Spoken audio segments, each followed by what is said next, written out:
गायत्री महामंत्र मेरे साथ दोहराओ। ओम भूर्भुवः स्वः तस्य वितुर्वरेण्यं भर्गो देवस्य धीमहि धियो यो नः प्रचोदयात्। योग के साथ अभ्यास जुड़ा है, इसलिए योग को योगाभ्यास कहा जाता है। अब योगाभ्यास किस चीज का है? चित्तवृत्ति निरोध है योग है। चित्तवृत्तियों का निरोध करना, उनकी गति में अवरोध पैदा करना योग है। योग को कोई जादुई कार्य मानता हो तो वो गलत सोच है। शारीरिक और मानसिक कृत्य को योग अभ्यास के आधार पर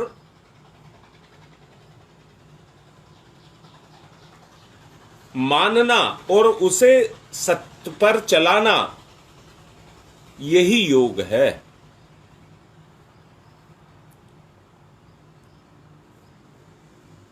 जब इसमें प्रवीणता आने लग जाए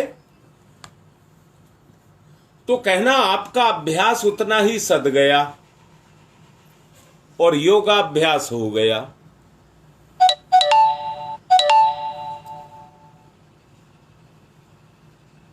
एक्सरसाइज कर लेना शारीरिक कसरत, ये एक भ्रांति है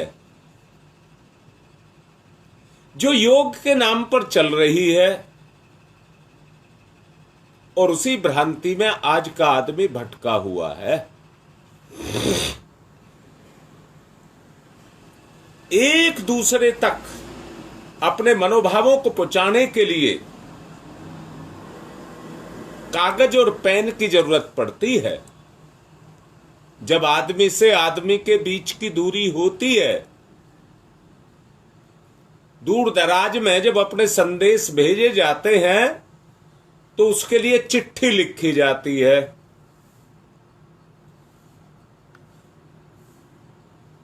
इसके बिना अपने महत्वपूर्ण विचारों को किसी के पास पहुंचाना संभव नहीं है। ये आदान प्रदान की प्रक्रिया है। फिर भी अगर ये मान लें कि कागज और कलम से पत्राचार का उद्देश्य पूर्ण हो जाएगा, तो भी हमारी बात गलत है। कागज और कलम से नहीं होगा। व्यक्त करने वाला और अभिव्यक्ति को समझने वाला,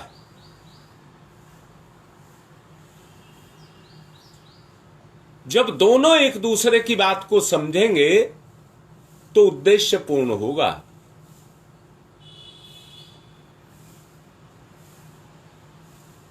यदि ऐसे कागज कलम घिसे जाते रहें तो मात्र टेढ़ी मेढ़ी लकीरें बन करके रह जाएंगी, योग के उद्देश्य को पूर्ण नहीं करेंगी।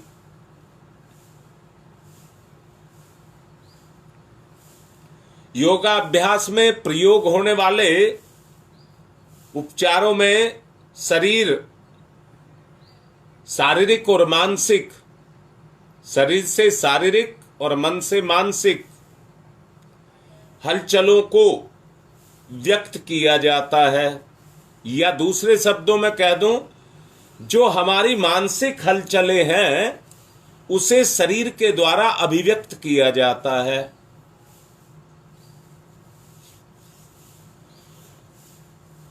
प्रयत्न उत्कृष्ट होना चाहिए।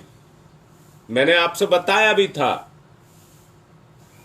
उत्कृष्ट विचार कैसे होते हैं और व्यक्ति को क्या देते हैं, और निकृष्ट विचार कैसे होते हैं और व्यक्ति को क्या देते हैं। आत्मा से परमात्मा को जोड़ने की प्रक्रिया ही उस भाव चेतना को पैदा करती है जो एक दूसरे को जोड़ते हैं। कुछ दिनों से मैं आपको कह रहा हूं, इस चैतन्य मस्तिष्क की जितनी भी हलचल हैं, इनको तो बंद करना,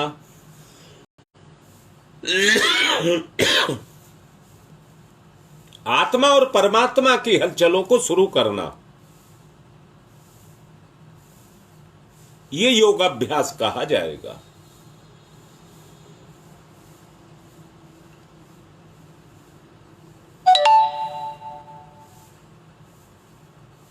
अगर मानसिक भाव आपके अंदर उभरेगा, भाव आपके अंदर उभरेगा, तो गाड़ी आगे चलेगी, अन्यथा जहां वहीं लटकी रहेगी। केवल कुछ समय की श्रम साधना हो जाएगी। रिजल्ट ना मिलने के कारण बहुत से काम फेल हो जाते हैं। समय, पैसा, मेहनत सब बेकार चली जाती है। मैं दोबारा से कह रहा हूं, आखिरी पैड़ी से भी व्यक्ति गिर जाए तो एक पौड़ी दूर रह करके भी, एक सीढ़ी दूर रह करके भी मंजिल पर नहीं पहुंच पाता है।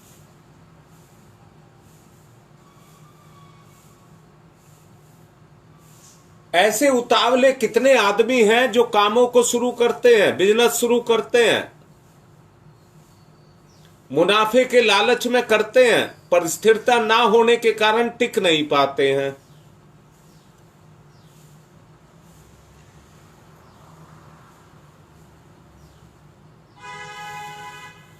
चित्तवृत्ति निरोध का मतलब है प्रेम।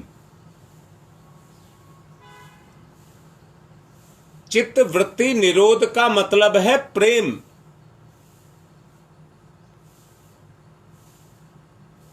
अभी तो चित्तवृत्तियां भोग, विलास, काम, इनमें फंसी हुई हैं। उनको प्रेम में लगाना है, प्रेम में। अभी भौतिक लिप्साएं और उनकी सुखद पूर्ति के साधन हमारी इच्छा के रूप में मन के अंदर काम कर रहे हैं, और इंद्रियां उन्हीं में निरत रहती हैं। जिस तरह से पानी का स्वभाव नीचे की तरफ गिरना है, चित्तवृत्तियों का भी स्वभाव वासना, तृष्णा, मोह, अहंता, इनके कारण पतन की तरफ ही रहता है।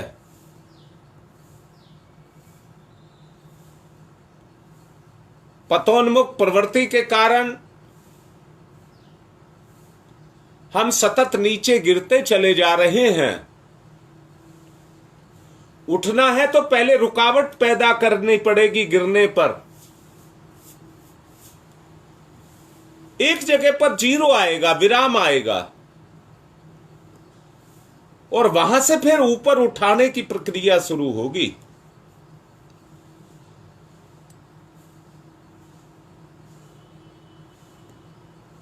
जैसे कुएं से पानी खींचते हैं,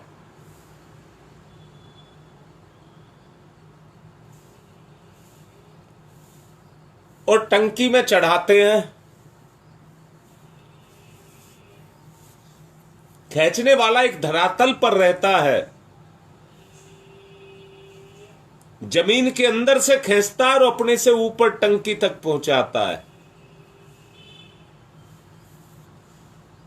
मन को ढीला छोड़ देने से जन्म जन्मांतरों के संग्रहित और अभ्यस्त जो पशुवृत्तियां हैं,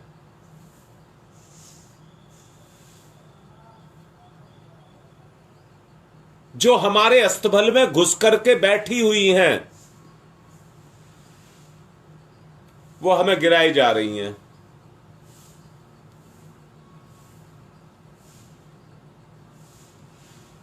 घड़े में भरा हुआ पानी एक बार गिर जाता है तो फैल जाता है।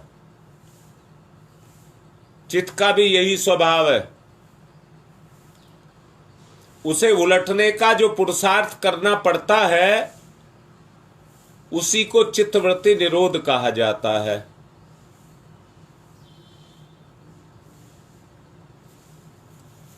महर्षि पतंजलि इसी प्रयास को योग कहते हैं। और सचमुच परम पूज्य गुरुदेव ने भी महर्षि पतंजलि के इस सिद्धांत को स्वीकार किया है। कई व्यक्ति चित्तवृत्ति निरोध की बात को करते हैं, पर समझते नहीं है।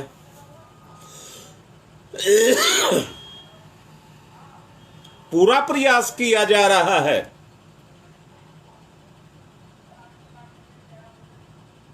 कि आपको चित्तवृत्ति निरोध का जो अर्थ है वो पूरी तरह से साफ हो और आपके मन में उसकी एक कहिए नक्शा बन जाए।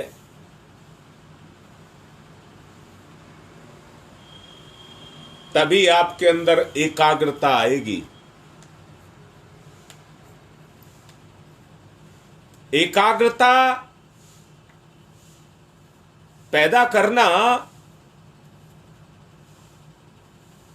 दृष्टि में योग के अभ्यास को जागृत करना है और जीवन की सफलता को प्राप्त करना है।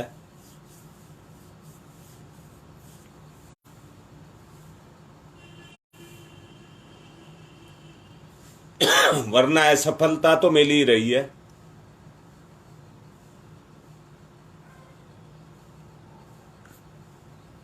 आदमी भ्रम में फंस गया है, एकाग्रता के भ्रम में फंस गया है। दिखावा भी करता है। जब करते हैं तो बोलेंगे नहीं, आंख नहीं खोलेंगे, इधर उधर नहीं देखेंगे।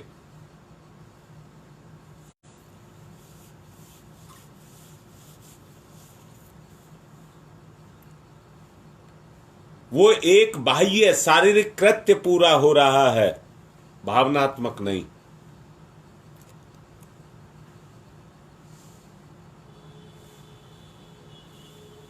मैंने आप लोगों से खुद ये कहा है, अगर बैठ करके आपका ध्यान नहीं लगता तो चलते फिरते काम करते जो कुछ भी कर रहे हैं, बुद्धि की गति को, इंद्रियों की गति को बंद करिए। बुद्धि अपने आप काम नहीं करती है, ये चित्तवृत्तियां ही कराती हैं, अपने आप नहीं चलती है। ईश्वर का कुछ ऐसा विधान है, जितनी जरूरत है उसमें से उतना ही ईंधन काम आता रहता है और जलता रहता है। दिए में से तेल बत्ती जितना खींचती है और वो उतना ही खींचती है जितना ऊपर लो जलाती है, उतना खींचती रहती है।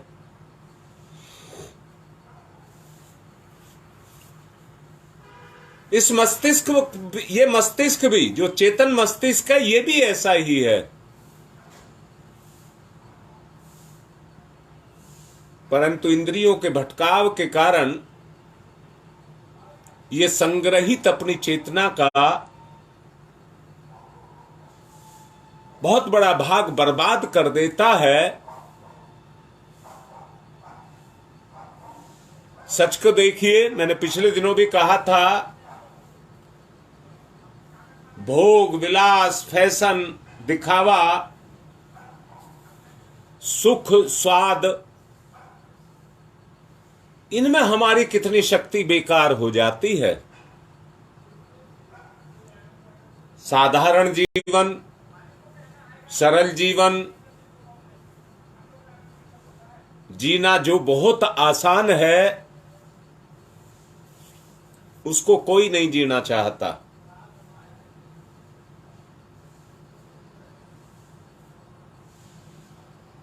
औचित्य और उपयोग,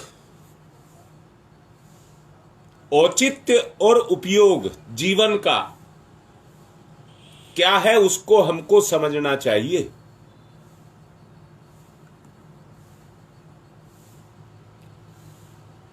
एकाग्रता को ही उपासना का आधार मान बैठना, यह भी गलत है।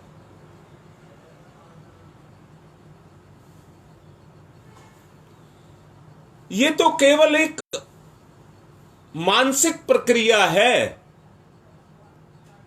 उपासना में भावनात्मक प्रक्रिया को आपको जागृत करना पड़ेगा।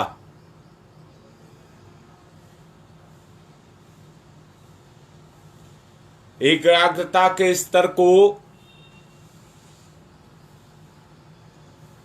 मैस्मोरिज्म और हिप्नोटिज्म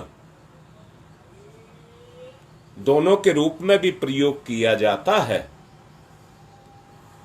देव प्रतिमा के समक्ष उसकी पूजा, आरती, स्तुति जो भी करते हैं, जब उसमें एकाग्रता आ जाती है तो उसके पीछे बढ़ते बढ़ते उस स्थिति में भी पहुंच जाती है जिसको हम तन्मयता, भाव समाधि, विचार शून्यता के नाम भी देते हैं।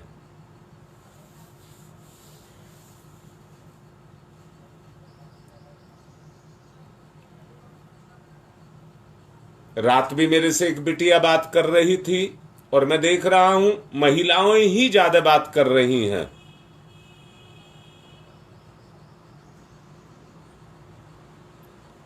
अपने परिवर्तन की बात मेरे से कर रही थी।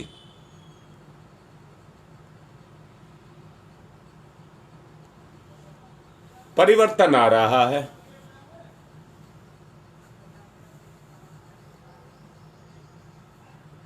जब भाव समाधि जमने लग जाए तो समझना आध्यात्मिक क्षेत्र में आपके जीवन की गाड़ी दौड़ने लग गई। जहां पर आपको यह महसूस होने लग जाए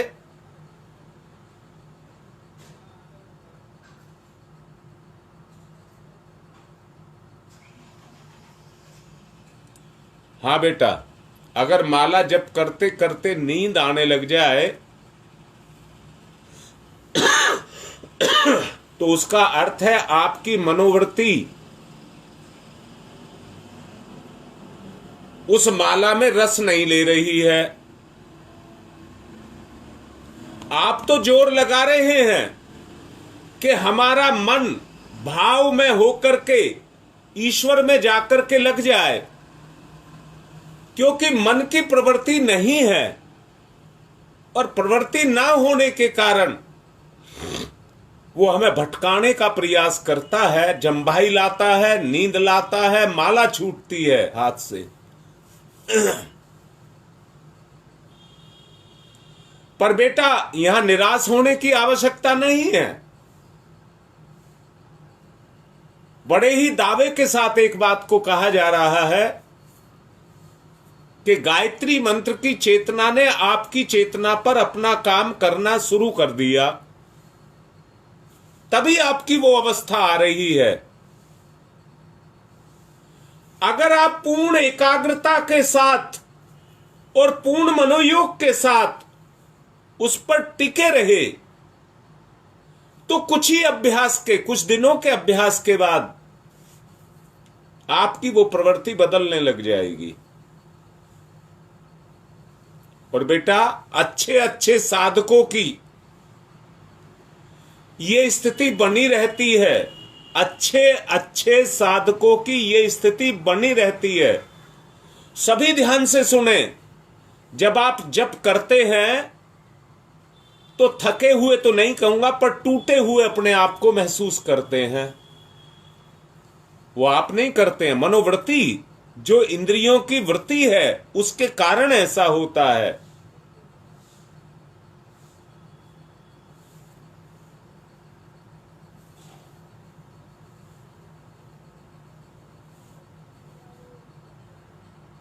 जितनी तन्मयता आपकी अंदर से जगने लग जाएगी मंत्र के प्रति, स्थिति ये पैदा होने लग जाएगी। एक बिटिया ने मेरे से कहा भी है ये बात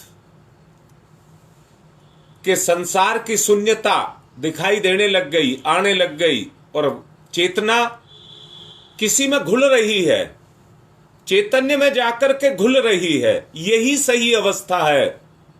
बिटिया है अभी वो लाइन पर, नाम नहीं किसी का बताऊंगा।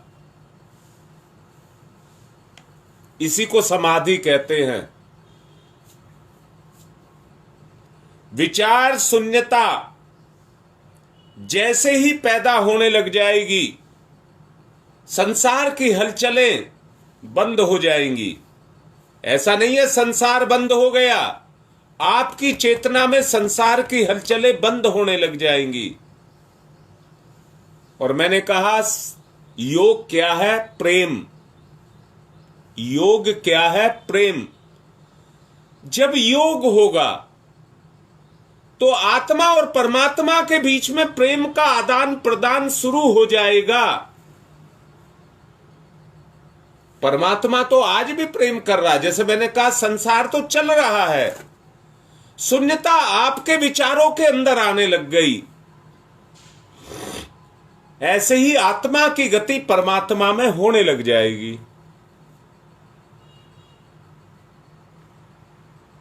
किसी भी काम में मन लगाना एक गुण है, और मैं कहता हूं आप पर कोई काम ना आता हो और आपका मन लग जाए तो काम आपको तुरंत आ जाएगा। ये दैनिक जीवन में आप प्रयोग कर सकते हैं।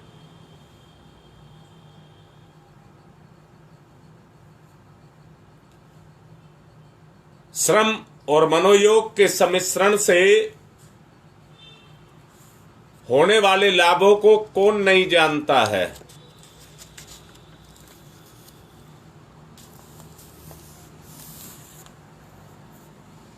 आलस्य, प्रमाद जिन कार्यों में पैदा हो जाए, उन कार्यों के परिणाम को कौन नहीं जानता है आप में से। तत्परता, दिलचस्पी के साथ अभ्यास को यदि किया जाए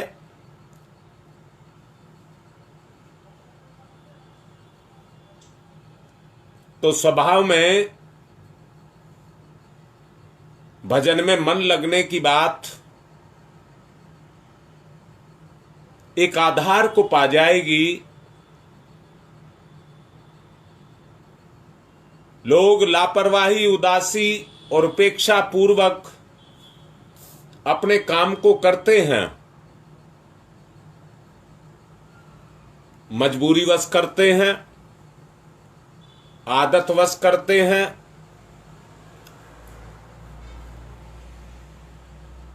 जप करते हैं, भजन करते हैं,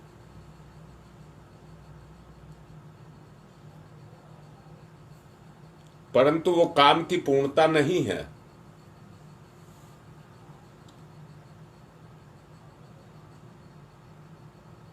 हम तो बृहस्पतिवार को व्रत करते हैं तो मन ने मान लिया आज बृहस्पतिवार आया तो भूख नहीं लगाएगा, मान लिया है।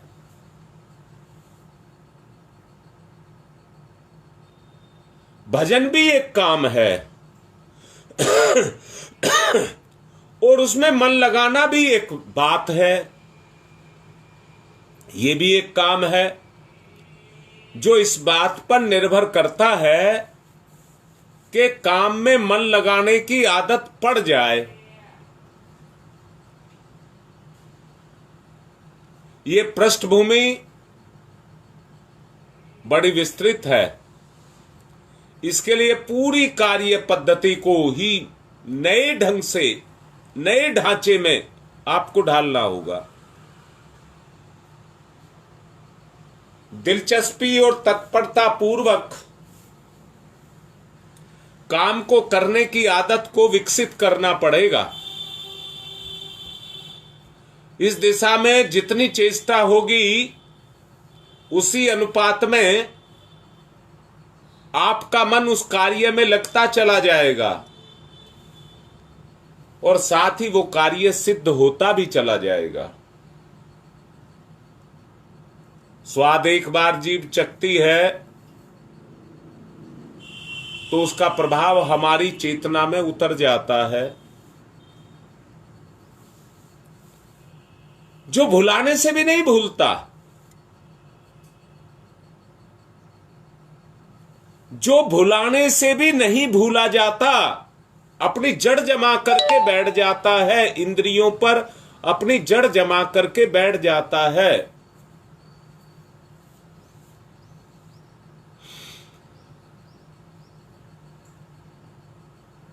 और फिर अपने प्रभाव को हर काम पर छोड़ता है। उपेक्षा और उदासी के साथ किसी भी काम को किया जाए तो उसमें सफलता पूर्णतया संदिग्ध बनी रहती है और व्यक्ति को निराश होना पड़ता है। एकाग्रता की स्थिति का जो उद्देश्य है वो समय साध्य है। इसके लिए धैर्य और प्रयत्न पूर्वक बहुत समय तक अभ्यास करना पड़ता है। ये स्थिति ना आए तो उतना हर्ज नहीं है जितना समझा जाता है। आत्मिक प्रगति के लिए मन की दिशा धारा को बदल देने की आवश्यकता आप महसूस करिए।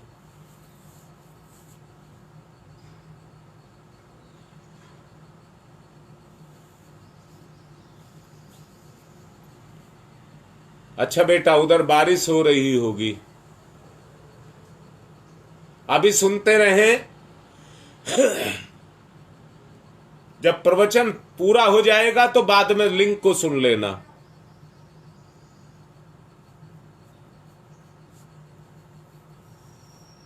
आवश्यकता आपको यह कही गई है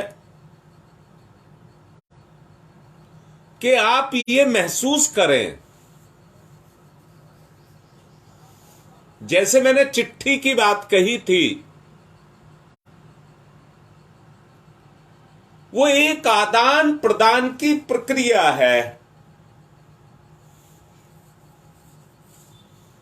मैंने अभी आपको बताया, इंद्री को किसी भी चीज में एक बार रस चख लेती है तो फिर उसी की इच्छा करने लग जाती है। और ऐसी चीज है कि यह भरती नहीं है, इच्छा पूर्ण नहीं होती है, इसलिए बार बार करती रहती है।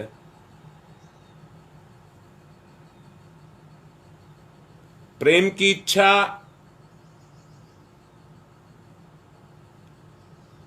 लिप्सा और श्रेय की आकांक्षा में प्रेम की इच्छा लिप्सा में बदल जाती है, पर उसको आकांक्षा में बदलना होगा। दोबारा बोल रहा हूं, इच्छा मन की, आकांक्षा आत्मा की। प्रेम की इच्छा जब होती है तो वो मन में चली जाती है, और जब आकांक्षा पैदा होती है तो आत्मा काम करती है।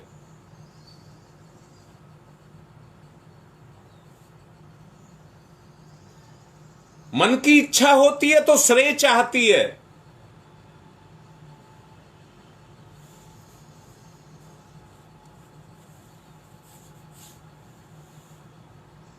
बगैर करे भी किसी काम का श्रेय मिल रहा हो तो बड़ी खुश होती है।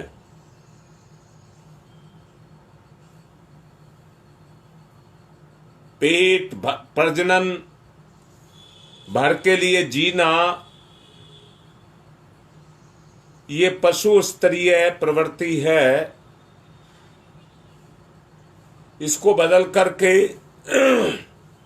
आत्मा परमात्मा स्तर की विकसित करना, ये देव स्तरीय प्रवृत्ति है। वो देव स्तरीय प्रवृत्ति में आपको प्रवेश करना होगा। देव स्तरीय प्रवृत्ति में आपको परिवर्तित करना होगा, प्रवेश करना होगा। पशु वृत्ति को आपको छोड़ना होगा। आकांक्षाएं बदल जाने से मन की विचारना, शरीर की कार्य पद्धति, काया का कायाकल्प अपने आप होने लग जाता है, अपने आप होने लग जाता है। प्रेम की निरर्थकता और श्रेय की सार्थकता,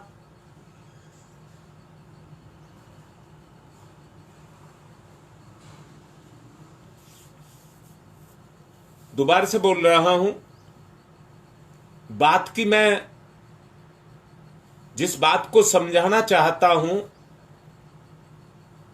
उसका प्रैक्टिकल रूप, उसको आपको समझ आ जाए। व्यक्ति के विचार जब कुंठित हो जाते हैं तो विचारों के कुंठित हो जाने पर मन पर बोझ हो जाता है, शरीर टूटने लगता है, परायापन सामने पर आता चला जाता है।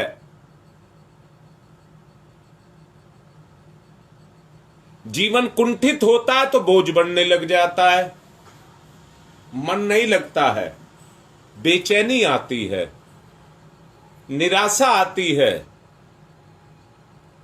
अधीरता आती है।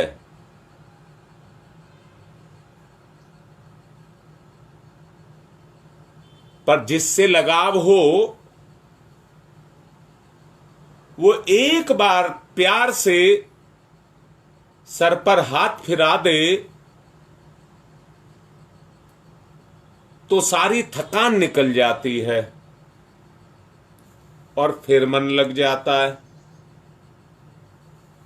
जब मन की थकान निकल जाती है, जैसे आदमी सोता है तो मन हल्का हो जाता है, शरीर भी हल्का हो जाता है। जितने मल पैदा होते हैं, सुबेरे आप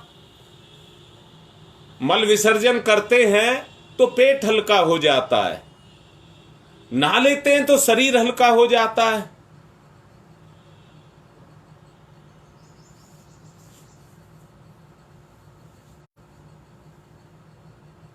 प्रेम भी एक ऐसी ही प्रक्रिया है जो व्यक्ति के जीवन के बोझ को हल्का करता है, और सच्चा प्रेम करने वाला कभी किसी का बुरा नहीं चाहता है। इसलिए जो सलाह, जो मशवरा देता है वो अच्छा मशवरा देता है, अच्छी सलाह देता है।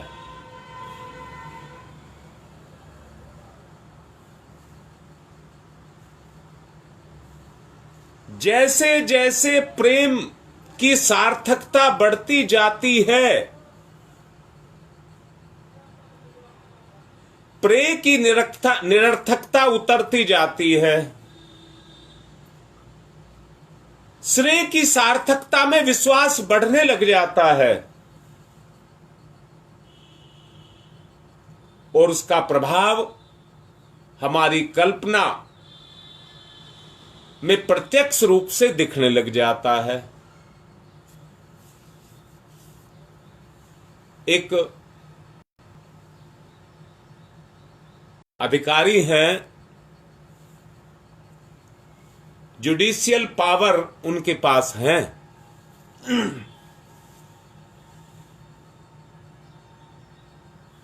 जब कभी वो मेरे पास आते हैं, मिलते हैं मुझसे, तो मुझे दिखाई देता है, पर अनुभव होता है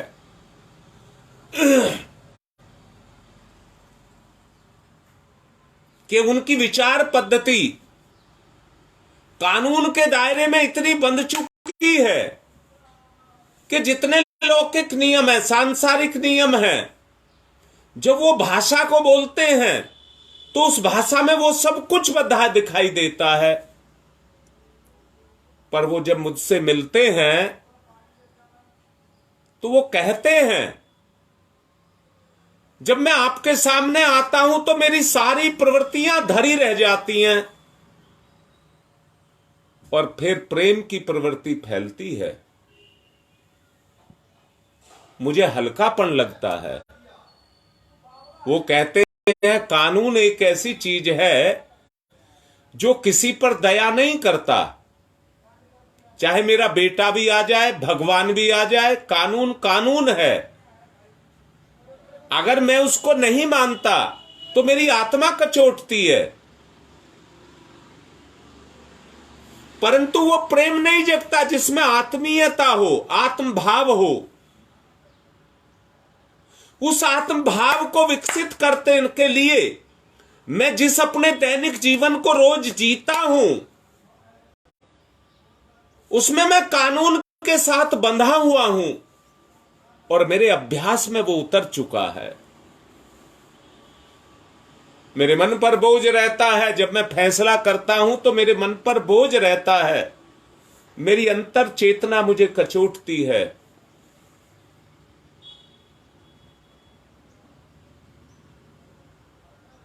पर जब आपसे बात करता हूं तो मुझे हल्कापन लगता है, जैसे मैल धुल गया, छूट गया। इसी को योग कहते हैं, इसी को योग कहते हैं। जहां आत्मिक प्रेम जग जाए उसी को योग कहते हैं। नियम कानून ये सब, चाहे आत्मा के हो और चाहे संसार के हो, ये सब अपनी जगह हैं। आत्मा उनको स्वीकार, अगर आत्मा के अनुकूल आप चलते हैं तो आत्मा उनको स्वीकार करती है। वो मुझसे कहते हैं कि मैं जानता हूं कि एक आदमी बिल्कुल ठीक है और दूसरा उसको सता रहा है, परंतु प्रमाण ना होने के कारण मुझे आत्मा के विरुद्ध, नियम के अनुकूल फैसला करना पड़ता है।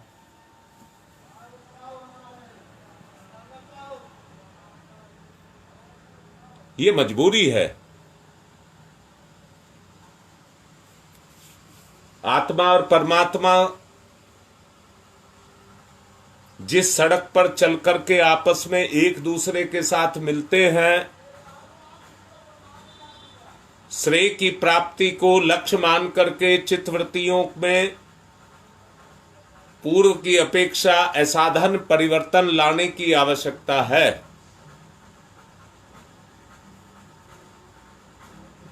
निकृष्टता को उत्कृष्टता की दिशा में परिवर्तित किया जाए। दिशा को उलटना पड़ेगा। हीनता, निम्नता, पतन, इसको ऊर्ध्वगामिता में बदलना होगा।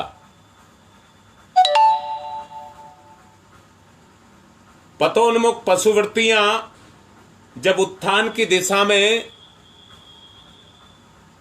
देव प्रवृत्तियों के रूप में बदलने लग जाती हैं तो उस स्थिति को योग की स्थिति कहते हैं। गीता में योगी की गतिविधियों का स्वरूप बताते हुए ये कहा गया है, जब लोग सोते हैं तो योगी जगता है, और जब लोग जगते हैं तो योगी सोता है।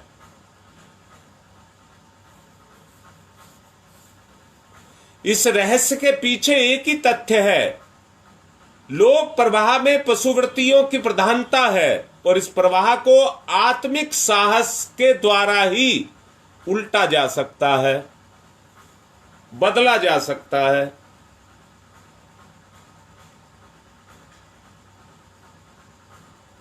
उलटने के नाम पर चित्तवृत्तियों का निरोध यही काम आएगा। यही योगी का प्रबल पुरुषार्थ है।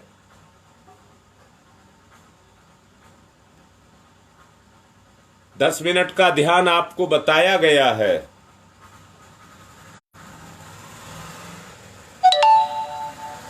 जो जो समझाया जा रहा है वो परिवर्तन आप लाते जाएं, सहज धैर्य से धीरे धीरे परिवर्तित करते जाएं, बदलाव आएगा और आप परिणाम पर पहुंचेंगे। क्रिया जब चलती है तो धीरे धीरे, गाड़ी जब चलती है तो धीरे धीरे गति पकड़ती है। गाड़ी जब चलती है तो धीरे धीरे गति पकड़ती है और जब गति पकड़ जाती है तो तेजी से दौड़ने, जम करके दौड़ने लग जाती है।